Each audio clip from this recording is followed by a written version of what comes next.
Hey folks, sorry it's been so long since the last video, but let me show you what's been going on. So I've been working on the tractor. I have two videos that I'm still processing, and then I'll upload them. But what I did on this thing here, there's a shaft that runs through this body here, and it goes all the way to the other side. Anyhow, the clutch pedal runs off of that, and then the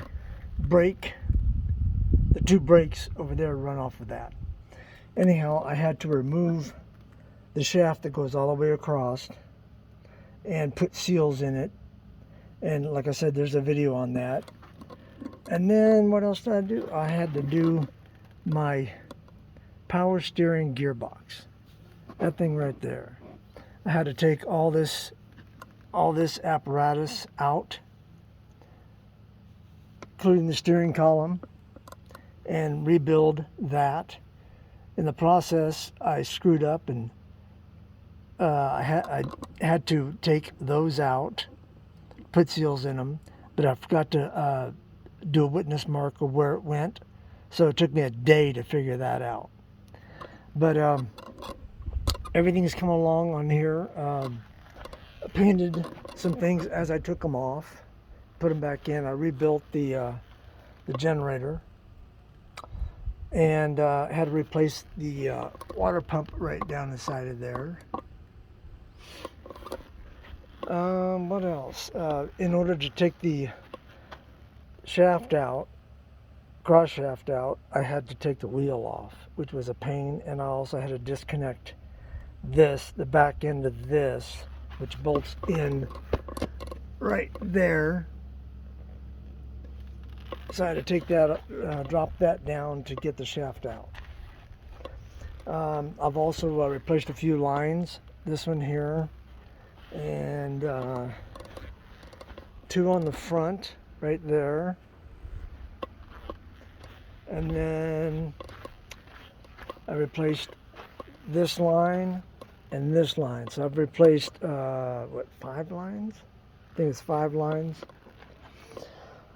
Everything's running good though. I even put blinkers on the back, because around here people drive their tractors on the roads and basically just need, I guess, flashers to do that. And I'm gonna need that to take it down to my property. And let's go look at what else I've been up to. Back over here. This is my work area. This is my whole house water system, water filtration system right here. The reason why it's not all back together is because when I was putting the fitting on that, the output side over here, I cracked the fitting right there, right at the base. So that new pump is coming tomorrow. And the way I did all this was I was doing a leak check, and that was my final leak, but it wasn't there that the leak was at. It was out further. I think this is the piece right here that was leaking. But anyhow, so as soon as I get that pump, the new pump, I'll install that and take it out to my property and install it. That thing right there is an accumulator. I think it's 2 gallon.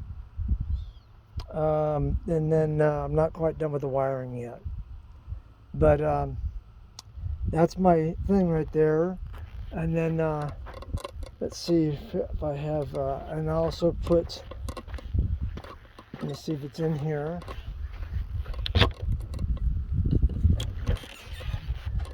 Yes, it is. I got a spigot. These are what they're using a lot at rest stops now, and maybe even parks. But it's a spigot, and the thing is that you drop this into the ground, and then the good thing about it is the valve is all the way at the end, all the way in the ground. So when you shut it off, there's no water that remains in this tube. It all drains out the bottom, but the water is at the bottom, ready to come back up again whenever you open this thing back up. I just figured I'd give you a quick update. Like I said, I got 2 videos that are in the hopper that I'm editing. They're taking quite a while, but I'll try and get them done quickly. Anyhow, I hope everybody's doing well, and we'll see you soon. Bye.